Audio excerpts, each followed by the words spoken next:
Hello students, hope you have gone through the introductory part of chromatographic techniques.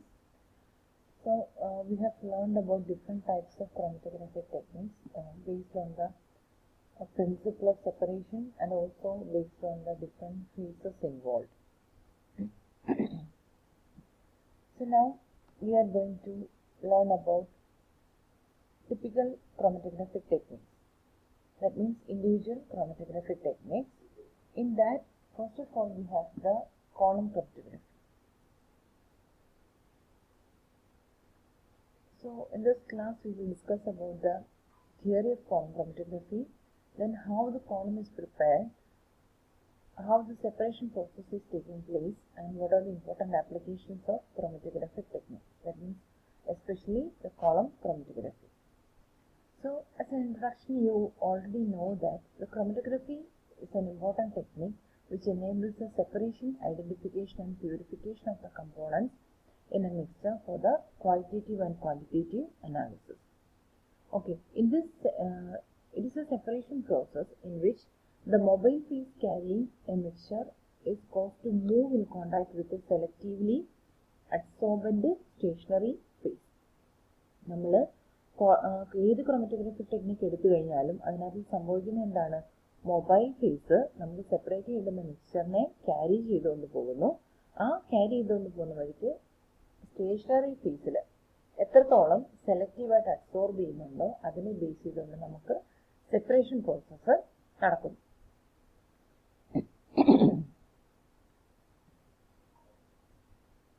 Now the theory of column chromatography. Column chromatography എന്ന് വെച്ചാൽ അതിൻ്റെ പേര് സൂചിപ്പിക്കുന്ന പോലെ തന്നെ normally it is done in A column. Column എന്ന് പറയുമ്പോൾ നിങ്ങളൊരു ലോങ് ട്യൂബ് അസ്യൂം ചെയ്താൽ മതി. അപ്പോൾ ഒരു കോളത്തിനകത്ത് നടക്കുന്ന ക്രോമറ്റോഗ്രാഫിക് ടെക്നിക്സ് ആണ് കോളം ക്രോമറ്റോഗ്രാഫി എന്ന് പറയുന്നത്.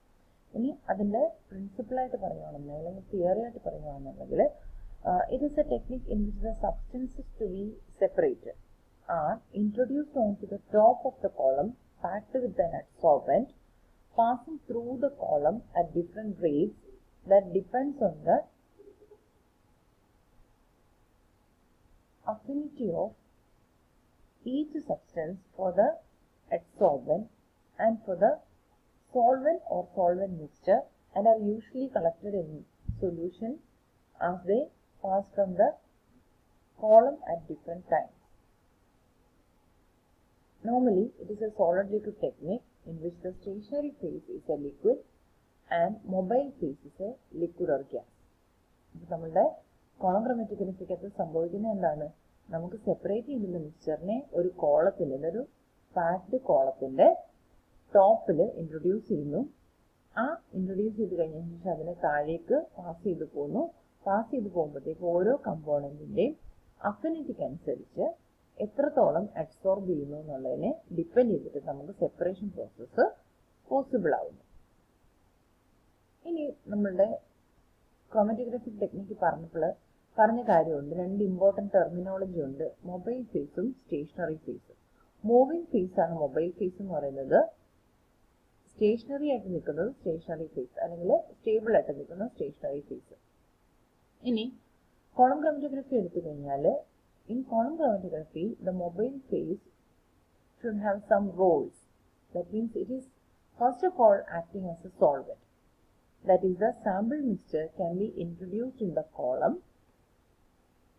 using the solvent. That means we are mixing the components to be separated in a suitable solvent and is introduced in the column. Second is, it is acting as a developing agent. That means it is passing through the column of adsorbent. That means it is carrying with it the components to be separated, and it is helping to develop different bands of separated components. Third is, it is acting as an eluting agent. An eluting agent means it is used to separate or extract the separated components from a column. That is called the eluting agent. Then some of the commonly used solvents, or the mobile phase are ethanol, acetone, water, acetic acid, pyridine, etc. Normally, the choice of mobile phase depends upon the polarity of the components to be separated. Now, the stationary phase. It is a solid material which should have good absorption properties, and it should also have the following conditions. One is shape and size of the particles. Particles should have uniform shape and size in the range of 60 to 200 micron in diameter. Stability and inertness of the particle, high mechanical stability and chemically inert. Then it should have no reaction with the acids or bases or any other solvent used during the experiment. It should be colorless, inexpensive, and readily available. It should allow free flow of the mobile phase. It should be suitable for the separation of mixtures of various components. അപ്പോൾ നമ്മൾ use ചെയ്യുന്ന stationery ഫേസിന് കുറച്ച് conditions ഉണ്ട്. ഒന്നാമത്തെ condition എന്ന് പറഞ്ഞാൽ അതിൻ്റെ ഷേപ്പും സൈസും ആണ്. നോർമലി പാർട്ടിക്കിൾസ് സ്പെറിക്കൽ ആയിരിക്കുകയും വേണം. അവരുടെ ഡയമീറ്റർ എന്ന് പറയുന്നത് 60 to 200 മൈക്രോൺസ് ആയിരിക്കുകയും വേണം. ഇനി സ്റ്റേബിൾ ആയിരിക്കണം, അതേപോലെ തന്നെ കെമിക്കലി ഇനേർട്ട് ആയിരിക്കണം. മൂന്നാമത്തെ കണ്ടീഷൻ എന്ന് പറയുന്നത് ആസിഡ്സുമായിട്ടും ബേസസും ആയിരിക്കും, അല്ലെങ്കിൽ നമ്മൾ വേറെ ഏതെങ്കിലും സോൾവൻസ് യൂസ് ചെയ്യുകയാണെന്നുണ്ടെങ്കിൽ അതുമായിട്ട് റിയാക്ട് ചെയ്യാത്ത മെറ്റീരിയൽ ആയിരിക്കണം നമ്മളുടെ അഡ്സോർബിങ് മെറ്റീരിയൽ എന്ന് പറയുന്നത്. പിന്നെ അതേപോലെ തന്നെ കളർലെസ് ആയിരിക്കണം. കാരണം നമുക്ക് സെപ്പറേറ്റഡ് ബാൻഡ്സ് ഉണ്ടായിട്ടാണ് കളേർഡ് ആയിട്ടായിരിക്കും കിട്ടുന്നത്. അപ്പോൾ ഓരോ കളറിനെ നമുക്ക് തിരിച്ചറിയണമെന്നുണ്ടെങ്കിൽ നമ്മുടെ അഡ്സോർബിങ് മെറ്റീരിയൽ എന്തായിരിക്കണം? കളർലെസ് ആയിരിക്കണം. അതേപോലെ തന്നെ മൊബൈൽ ഫേസിനെ ഫ്രീ ആയിട്ട് മൂവ് ചെയ്യിക്കാൻ കഴിയണം. മൊബൈൽ ഫേസ് നമ്മുടെ സ്റ്റേഷനറി ഫേസിൽ കൂടെ പാസ് ചെയ്യുമ്പോഴത്തേക്ക് പെട്ടെന്ന് എന്ത് ചെയ്യണം? പാസ് ചെയ്ത് പോകണം. പിന്നെ അടുത്തെന്ന് വെച്ച് കഴിഞ്ഞാൽ ഏത് മിക്സ്ചർ നമുക്ക് കിട്ടിക്കഴിഞ്ഞാലും സെപ്പറേറ്റ് ചെയ്യാൻ സ്യൂട്ടബിൾ ആയിരിക്കണം. ഇത്രയും കണ്ടീഷൻസ് ഉള്ള മെറ്റീരിയൽസ് ആണ് നമ്മൾ നോർമലി സ്റ്റേഷനറി ഫേസ് ആയിട്ട് എടുക്കുന്നത്. ഇനി സ്റ്റേഷനറി ഫേസ് ആയിട്ട് കോമൺലി യൂസ് ചെയ്യുന്നത് വെച്ച് കഴിഞ്ഞാൽ ആക്ടിവേറ്റഡ് സിലിക്ക, ദെൻ അഗർ അതായത് കുറച്ച് നിങ്ങൾ പഠിക്കുന്നുണ്ടായിരിക്കും കൾച്ചർ മീഡിയ പോലത്തുള്ള ജെൽ ടൈപ്പായിട്ടുള്ള മെറ്റീരിയൽസ്, ക്ലോസ് ആയിട്ട് പാക്ക് ചെയ്യാൻ പറ്റുന്ന സാധനങ്ങൾ, അതൊക്കെയാണ് നമ്മൾ എന്ത് ചെയ്യുന്നത്? സ്റ്റേഷനറി ഫേസ് ആയിട്ട് യൂസ് ചെയ്യുന്നത്. ഇനി എങ്ങനെയാണ് കോളം പ്രിപ്പയർ ചെയ്യുന്നത്? കോളം ഉദ്ദേശിക്കുന്നത് നിങ്ങൾ ലാബിലൊക്കെ ബ്യൂററ്റ് കണ്ടിട്ടുണ്ടായിരിക്കും. Just assume a burette and it is filled with a white powder. White powder എന്ന് പറയുന്നത് സിലിക്കയോ വേറെ ഏതെങ്കിലും സ്യൂട്ടബിൾ ആയിട്ടുള്ള അഡ്സോർപ്റ്റീവ് മെറ്റീരിയൽ ആയിരിക്കും. കോമൺലി സിലിക്ക ആയിരിക്കും.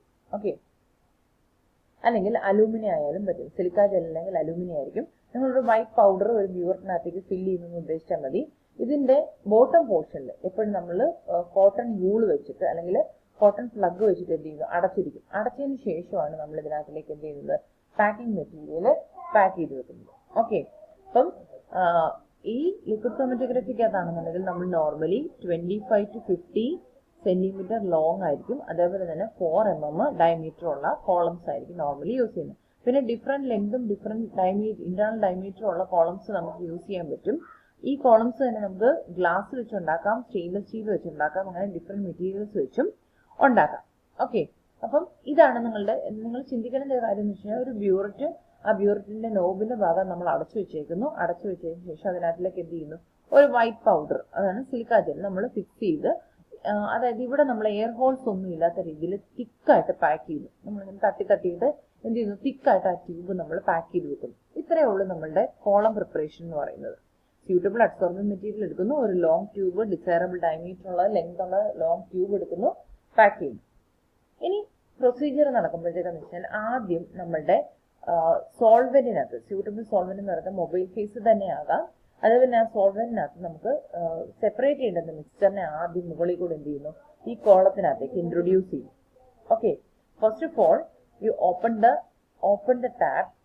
That means first of all we will open the tap and allow any solvent present in the first of all we will add a solvent so that the adsorptive material is wet, and allow the excess solvent to run through the knob.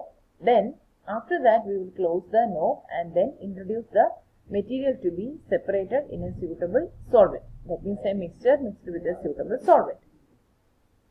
Then after introducing, we will add more solvent so that it can take with it the components.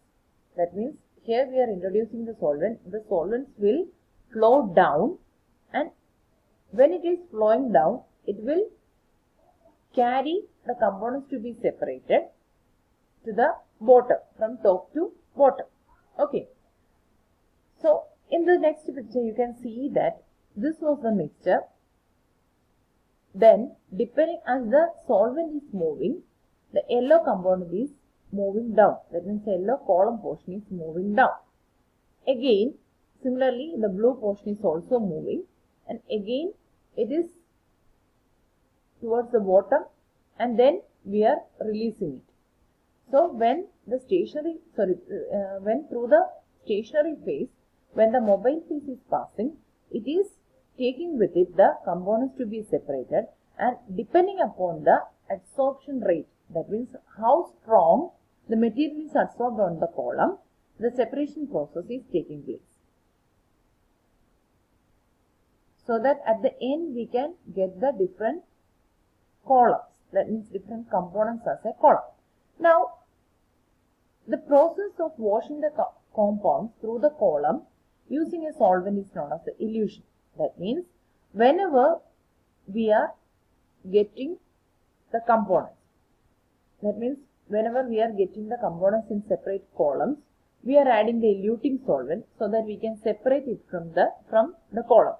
Okay, അതായത് നമ്മുടെ കോളത്തിനകത്ത് separate ചെയ്തിരിക്കുന്ന ആൾക്കാരെ വെളിയിലേക്ക് കൊണ്ടുവരാൻ ഉപയോഗിക്കുന്ന solvent ആണ് എല്യൂട്ടിംഗ് solvent എന്ന് പറയുന്നത്. അല്ലെങ്കിൽ ആ പ്രോസസ്സിന് പറയുന്ന പേരാണ് elution. The solvent used for the elution process is called the eluent. Then this is the overall chromatographic process.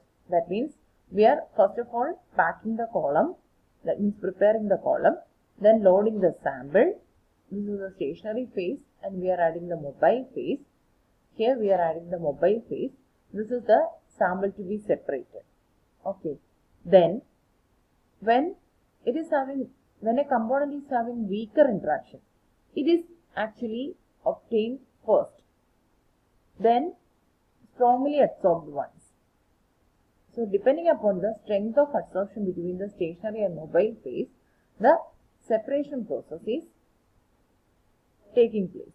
അപ്പോൾ നമ്മൾ എന്ത് ചെയ്യുന്നു, മൊബൈൽ ഫേസിനെയും സ്റ്റേഷനറി ഫേസിനെയും തങ്ങളിലുള്ള ഇന്ററാക്ഷനെ ഡിപ്പെൻഡ് ചെയ്തിട്ടാണ് ഇവിടെ എന്ത് നടക്കുന്നത്, സെപ്പറേഷൻ പ്രോസസ് നടക്കുന്നത്. സ്ട്രോങ് ആയിട്ട് ഇന്ററാക്ട് ചെയ്യുന്നത് പെതുക്കെ താഴേക്ക് വരത്തുള്ളൂ. അയാൾ എന്ത് ചെയ്യുന്നു, ഇവിടെ ഈ മെറ്റീരിയൽ പിടിച്ചു നിർത്തും. അതേസമയത്ത് ഇവർ തങ്ങളിൽ വീക്കാണ് ഇന്ററാക്ഷൻ ഉണ്ടെങ്കിൽ അയാൾ പെട്ടെന്ന് ഓടിഞ്ഞു പോരും. ഓക്കെ, ഇനി ഇതിന്റെ applications means it is used to isolate the active ingredients in any mixture. It is useful in separating the compound mixtures. It is used to determine the drugs from the drug formulations, used to remove impurities, and it is also used for the isolation of metabolites from biological fluids. അങ്ങനെ different applications ഉണ്ട്.